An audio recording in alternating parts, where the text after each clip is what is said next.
Kimberly Thomason here with VacMD, and this is a different video today. It's not vacuum related, it's car related.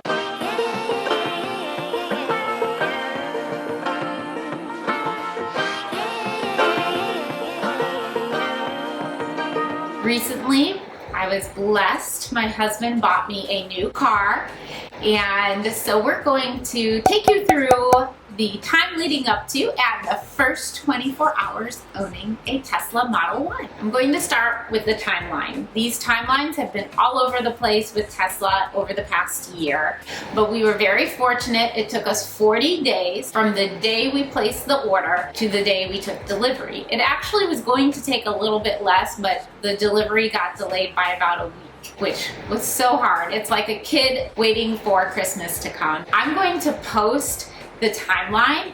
Go ahead and press pause and take a look at it if you're super interested. I don't want to bore you with every single date and what happened. The purchase process is so easy. It's hassle-free. The price is the price, and the prices have come down in the past year, and also since purchasing it. The prices have come down dramatically on all the models. Of course, the tax rebates have changed too. Deadlines are coming. Deadlines have passed. Over the 5 weeks that I was waiting for the Tesla to come, I did lots of research and figured out exactly which items I was going to purchase and have ready for day one. The first thing that I had to convince Todd of was getting PPF done, paint protection film. Doing research, I made sure I got the best that also had a ceramic coating. I will link it in the description below, and you can find a local installer of it. I did PPF on the front and on the mirrors, and that includes the hood. And then I had them do a small little strip in the back because Dora tends to want to put her feet up, although I've been trying to train her not to do that. And I bought her a little set of stairs. PPF will save you in the long run. The paint on Teslas is not the best, so having PPF is super helpful. And it gave me peace of mind. I drive 35 miles to the store every day, 35 miles back. It gives me peace of mind knowing the rocks on the highway should not damage the paint. It could damage the PPF, but then you just buy some new PPF instead of having to repaint a car. I also bought cup holder protection. Not that the cup holders need protection, but what I have found, it helps prevent rattling of your cups, and then it's just a softer place to land your cup. It does make it smaller, so some cups don't fit. Isn't this awesome, by the way? Some cups don't fit, but you find the ones that do and you use those. Screen protector. Not like it's an iPhone where you're gonna drop it, but I like the idea of a screen protector. The screen is glossy. I bought a matte screen protector. It does show fingerprints, but not as many as on a glossy screen. So the matte screen protector was a great purchase. Put it on day one. I put matte black logo covers over all the Tesla logos because there's black trim, black wheels, so the logos are also black, and I had the dual motor removed because that was totally not necessary. I don't care if the world knows if my Tesla has a dual motor or not. I purchased WeatherTech floor mats just for the front. Not many people ride in the back, it's totally fine, but it is nice to know that I can put my feet in, everything's protected and covered. One of my favorite additions is the puddle lights. I put those on immediately. They literally took 5 minutes each to install, if that. You pop out the old puddle light, plug in the new one, pop it back in, and you have the coolest Tesla logos on the ground every time you open the door.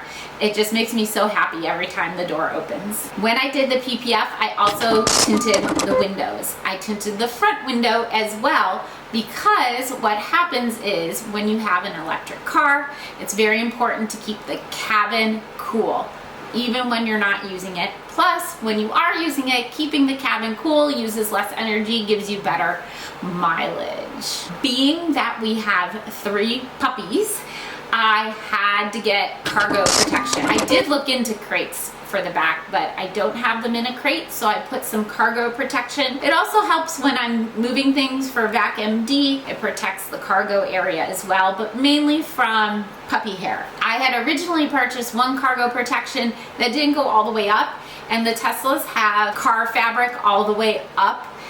The older Tesla Ys must not have had it all the way up. Got one that went all the way up.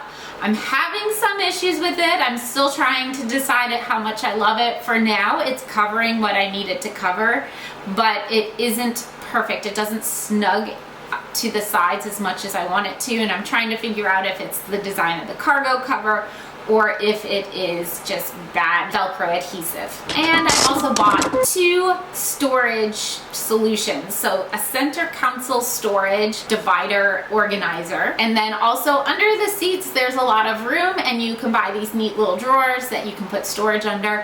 Haven't put anything in it yet, but it's good to know it's there if I ever need to. Before delivery day, Tesla scheduled an orientation. So we went to the Aventura Mall location, took an orientation about what pickup day would be like, because they try to make it as streamlined as possible once you get there. And then I also got to test drive it. Hadn't test drove a Tesla prior to this, didn't know how to drive one. It was so nice to be able to get in, and she showed me all the necessities needed to at least drive away on day 1, because you can watch all the videos in the world, but for me, until you're hands-on in it, I'm not going to understand what to do. That was really nice that we were able to do that. After waiting 5 weeks, 40 days, pickup day finally came, and we drove down to Miami Lakes and got in, told them our name, pulled up, did a really thorough check, because Teslas are known to have lots of glitches.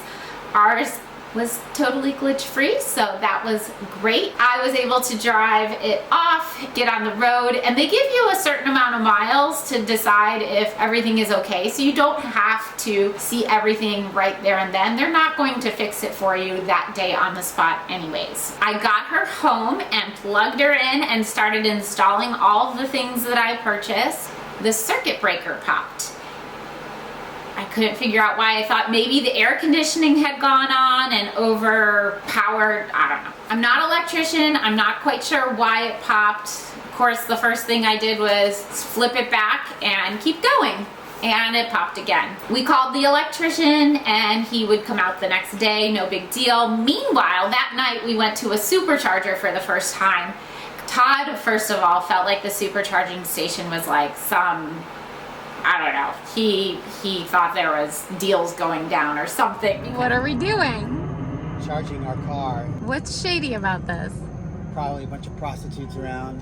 Here we are at the Tesla charging station on Saturday night at 10 p.m. Because you'd see all these Teslas just driving in, parking, charging, driving out. It was crazy to be in a place where everyone had like the same vehicle. Because when you go to a gas station, you see all different types of vehicles. So it was like a weird cult thing.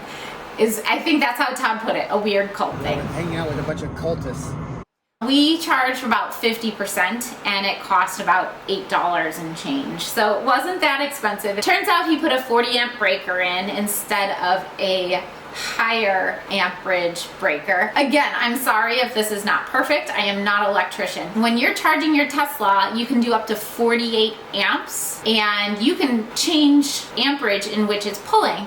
I mean, we're charging at home. We want to charge it as much as possible, as quickly as possible. And because the breaker was a 40 amp, that's why it was popping, from what I'm told. So if the charger is sitting right next to the electrical panel, a 50 amp breaker would be fine, but because it's further away, it has to draw more in order to have enough when it gets there. Again, I'm sorry.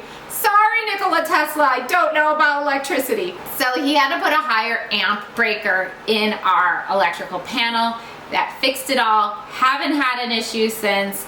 Charging at home every day, able to get to and from work. The first 24 hours were fabulous. You just have to be prepared, have all the things, have a charger installed if you're able to. All right, guys, thanks again for watching. Don't forget to subscribe. When you do, it helps a small business. To see more videos like this and, of course, about our typical vacuum videos. Thanks again, guys. Have a good day. I like to be educated, but I'm so frustrated. Are you leaving me? Bored?